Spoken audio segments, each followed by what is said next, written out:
মৌসুমী বায়ুর সক্রিয়তা কমে যাওয়ায় দেশে বৃষ্টিপাতের পরিমাণও অনেকটাই কমে গেছে। দেশের বেশিরভাগ অঞ্চলেই সেই অর্থে বৃষ্টির দেখা মিলছে না। আবহাওয়া অধিদপ্তর বলেছে, আরও অন্তত ৩-৪ দিন বৃষ্টিপাত একই রকম কম থাকতে পারে সারা দেশে।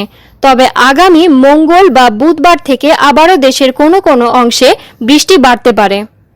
এ বিষয়ে আবহাওয়া অধিদপ্তরের আবহাওয়াবিদ মোহাম্মদ মনোয়ার হোসেন শুক্রবার ৩০ আগস্ট রাতে গণমাধ্যমকে বলেন, ভারতের গুজরাটে একটি ঘূর্ণিঝড় আসনা তৈরি হয়েছে। এটি উত্তর পশ্চিম দিকে গিয়ে মৌসুমী বায়ুর অক্ষের সঙ্গে কিছুটা মিলিত হতে পারে। এছাড়া পশ্চিম মধ্যে বঙ্গোপসাগর ও সংলগ্ন উত্তর পশ্চিম বঙ্গোপসাগর এলাকায় সুস্পষ্ট লঘুচাপ অবস্থান করছে।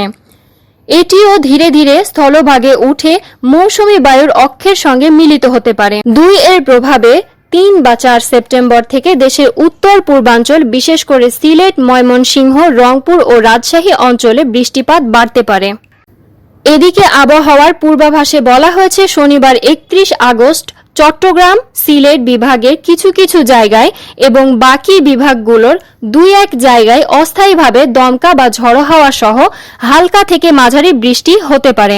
দেশের কোথাও কোথাও মাঝারি ধরনের ভারী বর্ষণও হতে পারে। সারা দেশে আজ দিন ও রাতের তাপমাত্রা প্রায় অপরিবর্তিত থাকতে পারে। মাহাজুবা তুলি, ডিএনএন।